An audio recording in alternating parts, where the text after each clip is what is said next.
అండి, welcome to our channel Bhimavaram రుచులు. ఎలా ఉన్నారు ఫ్రెండ్స్? అందరూ బాగున్నారా?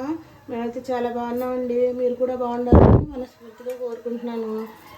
ఈరోజు అండి రెసిపీ కట్టి చేపలు అండి. చిన్న చిన్న చేపలు వచ్చినాయండి. కేజీ తీసుకున్నా. ఇదిగో శుభ్రంగా క్లీన్ చేసి కడిగి పక్కన పెట్టుకున్నాను. ఒక పెద్ద నిమ్మకాయ సైజ్ అంతా చింతపండు నానబెట్టి ఉంచుకున్నాను. ఒక మామిడికాయ అండి ఇలాగా తొక్క తీసి ఇలా ముక్కల కింద కోసానండి. పక్కన పెట్టుకున్నాను.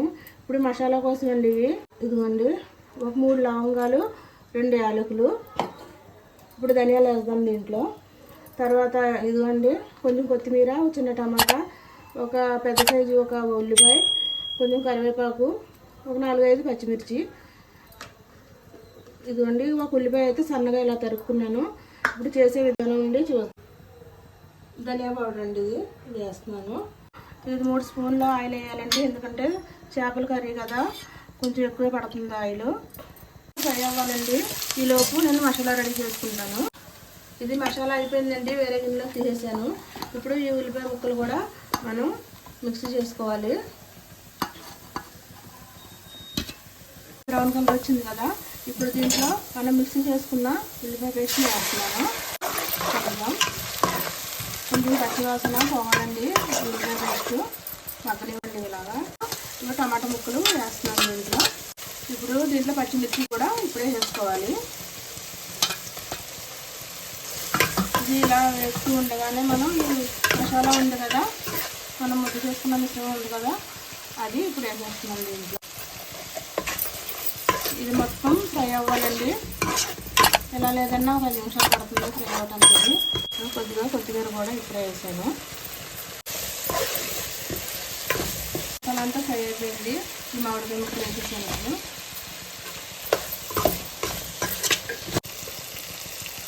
పసుపు, రుచికి తగ్గ ఉప్పు, కారం,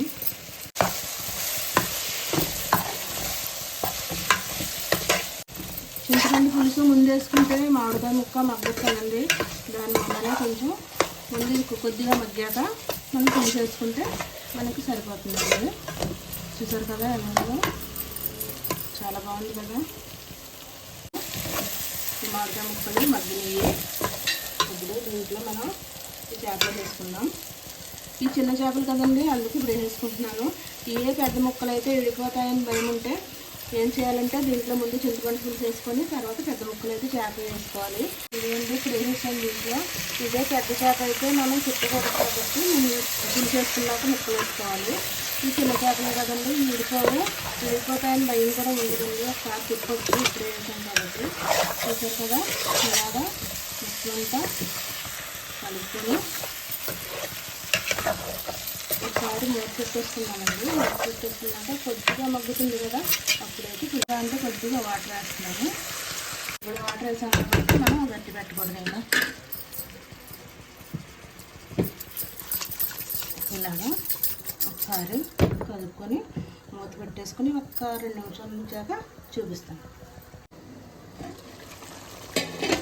చూడండి ఈ మోస్తరుగా ఉడుకుతుంది కదా, ఈ మోస్తరుగా ఇలాగా ఉడుకుతుంది. ఇంకా ఎక్కువ ఉడికితే అడుగు ఉడికిపోతుంది. ఇప్పుడు దీంట్లో పులుసు వేసుకోవాలి.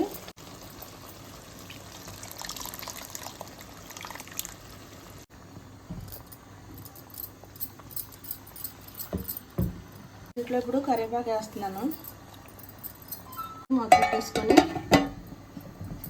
ఉడికించుకుందామండి. అయ్యాక చూపిస్తాను. ఒకసారి ఇది ఇలా కుదుపుకోవాలి.